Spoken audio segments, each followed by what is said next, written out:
Hi, my name is Hannah Norris. I'm a fifth-year senior here in the College of Education at Fort Hays State University. And I'm Annie Hines. I'm a freshman in the Kansas Academy of Mathematics and Science. Today we're here with the Kansas Gifted Education Database. KGED's mission is to provide resources to increase the quality and effectiveness of individual student academic enrichment.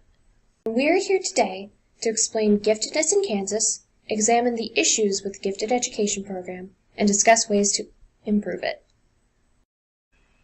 Kansas defines gifted as performing or demonstrating the potential for performing at significantly higher levels of accomplishment in one or more academic fields due to intellectual ability when compared to others of a similar age, experience, and environment. Though each state has a different definition of giftedness, our presentation primarily focuses on Kansas. Here are some gifted students from Kansas to discuss their experiences with the gifted education. I have more fun learning when I can be active. I like music, and my favorite thing is playing music. I like to learn new words. I like reading because it's fun to do by yourself. I think music helps all kids learn how to be creative and artistic. I enjoy creative learning because I'm the one in control of it. Sometimes it's really hard to sit still in class. I'd be done with everything that was going to be worked on that day in the first couple of minutes of class. So I wouldn't really have anything to do, so I would just kind of sit there and think about other things like video games and just not pay attention at all. My teacher, she was really kind and helpful, and I used to have a really hard time with math, and she'd help me get through it step by step. My teacher makes learning fun. I think school is awesome because we get to learn many stuff. There were specific teachers that could tell that, hey, this kid is intelligent and we need to challenge them more. But then there were teachers that had larger classes, so they couldn't focus on us as much as we wanted to. To better myself, I did do independent studying. I studied psychology and marine biology and several other things. And as time went on, I just kept learning more and more on my own because it wasn't offered in my school. Some students couldn't go at a fast pace, so everyone pretty much had to go at their pace. Even though I understood everything, but higher level classes were not available to me because I was younger. They focused more on taking tests, standardized tests and stuff, rather than learning actual subjects in depth. I had heard of some other gifted programs being able to learn other languages or get in more into the engineering aspect. In the gifted, we do a lot of fun experiments. We also do play games. In the gifted program, we did different projects. We competed in different competitions, but in between the competitions that we didn't do a lot besides playing different games. It was just one class, and they said all they did was play puzzles and do crafts. So even though I wasn't in it, I didn't feel like it was worth being in anyways. I feel like I didn't benefit very much. I didn't really take any initiative in the program. The budget for the gifted program was small. The classroom we had was just off the library, and it was this small little room that most of the time we couldn't do our projects in because we had bigger groups working on the projects. Because we had two different teachers. One was kind of forced out due to budget cuts, and the other one retired. I did not get very much gifted time there. We got to leave our classes maybe once or twice a week to go and see our gifted teacher, but she worked in several different schools. I think if I was in the gifted program, it would have made it to where I could have had more opportunities in high school that I normally wouldn't have had. I like stories about people. I like to learn about being nice. I love art and music. Learning is more fun now that I've started the gifted program.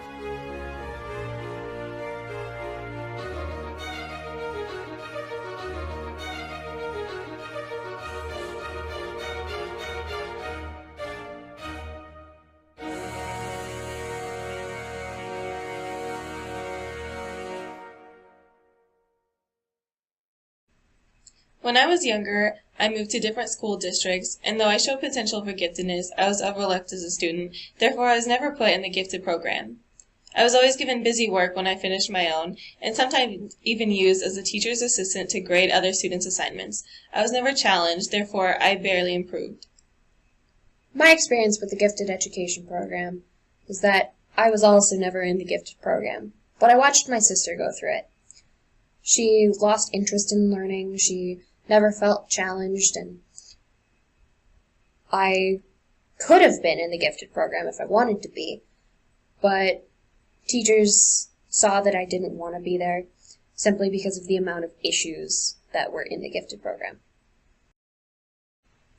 Some of the issues with gifted education include difficulty of identifying students, which means some teachers just don't look out for gifted students in the regular classroom. If a student finishes their work early, most teachers just give them more work, so kids with the potential of giftedness are going unnoticed and not being challenged. Another problem is that no attention is given to gifted students. Teachers may not acknowledge the needs of gifted children and can get annoyed with their behavior from being too bored because their minds are not being challenged. This can ruin gifted children's opinions on the gifted program and on the education system itself. Another issue is that there's little to no professional training. When it comes to training gifted teachers, very few are actually taught how to handle gifted kids. Gifted children will not always act the same, and without proper training, the program can be almost useless to the kids. One factor of this issue is due to funding problems.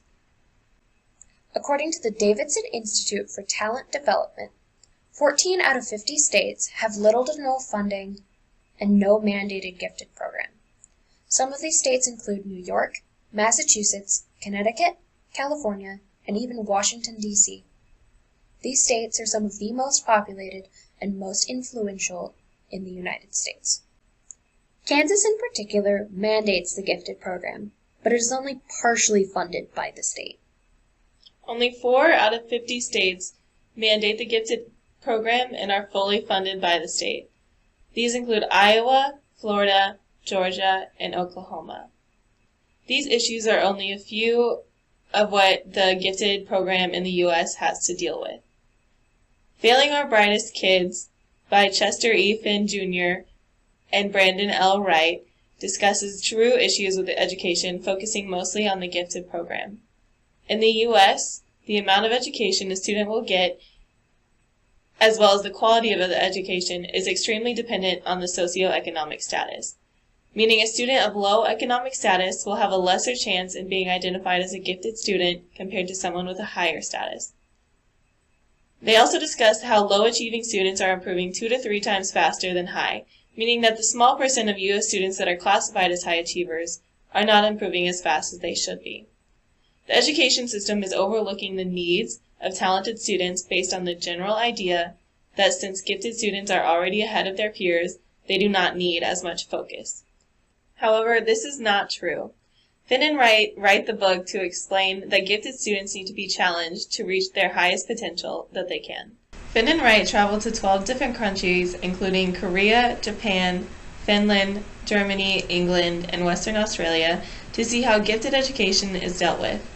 Some of the bad things they found were that certain countries force their students to focus their entire childhood on testing and improving education. Though it looks nice and these countries have high test scores, it can hurt the students in the long run.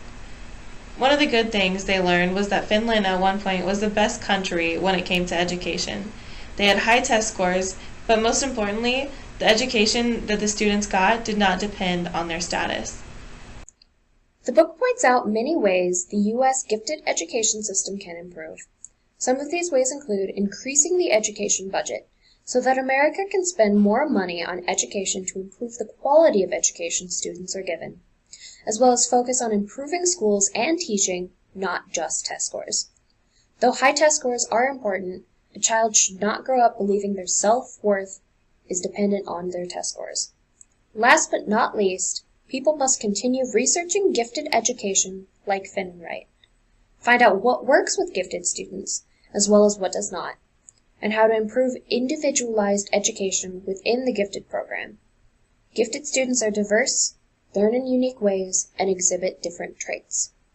Some of these traits include divergent thinking ability, which means they ask curious questions, give unusual answers, and have a dislike of working in groups, and sometimes have a somewhat morbid imagination. These students could also be excitable. They have active energies, enjoy new experiences, and they're stimulus seekers, meaning that they need stimulation to moderate their behavior. They could also exhibit the trait of sensitivity, meaning that they have intense and powerful commitment to people and ideas, and they're highly empathetic and literally feel emotions stronger than what is typical. Gifted students can also be very perceptive, meaning they have the ability to view several aspects of a situation simultaneously to understand multiple layers of self within another. And lastly, gifted students can exhibit entelechy. This was derived from the Greek, meaning to have a goal. Gifted students can be very highly motivated and have a single-minded pursuit of their goals and be very strong-willed. So you may be asking yourselves, as future teachers, how can I help improve the education of my gifted students in my future classroom? An example would be, do not give these gifted students more work if they finish early. If a gifted student finishes his or her work early, giving them more work of the same level will just upset the child and make them seem different from the rest of the class.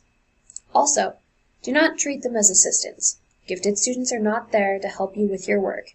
They need to continue to be challenged, or they will not reach their highest potential. Also, do not isolate your students.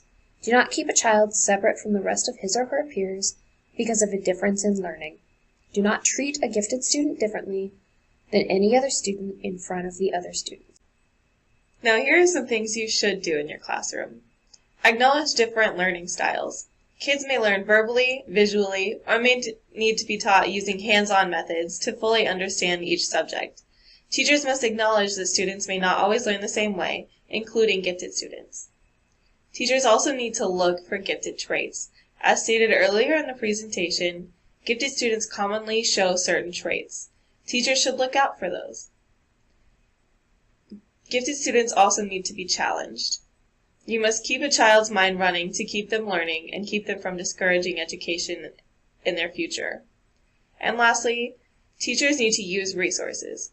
There are plenty of resources in literature, such as the Flynn Wright book, and many websites, such as the Davidson Institute for Talent Development, as well as the Kansas Gifted Education Database website. You can access the KGED website at www.kansasgiftededucationdatabase.com. The Home tab is filled with quick links to take you to different places, such as the video shown earlier in the presentation, as well as quick resources for students, parents, and teachers. The About tab shows the video again, and the bottom of the page shows the beginning of the KGED website, the CAM students that started the research, and the full mission statement. Clicking on the Resources tab gives you 3 different options: teachers, students, and parents. If you open the Teachers tab, multiple different subjects appear, such as social studies, science, and math. If you click on one of the tabs, the page will show you different links, such as activities and interactive sites, lesson plans, and videos. Clicking on the Students Resources tab takes you to different fun activities for the students in multiple different subjects,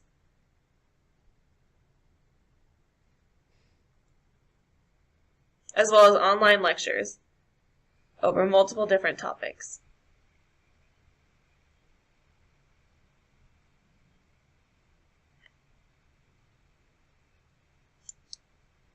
The Parents tab has many resources for understanding gifted education and how to encourage and help your gifted child succeed in school. It also gives links to laws regarding gifted education in the United States. The Contact tab gives you access to contacting the web developers about adding new links to the website, as well as contacting the outreach group with any questions or concerns about the gifted education in Kansas. Once again, with the Kansas Gifted Education Database, I'm Hannah Norris. And I'm Annie Hines. Thank you for watching this presentation. We hope you will use this information and these resources in your future classroom.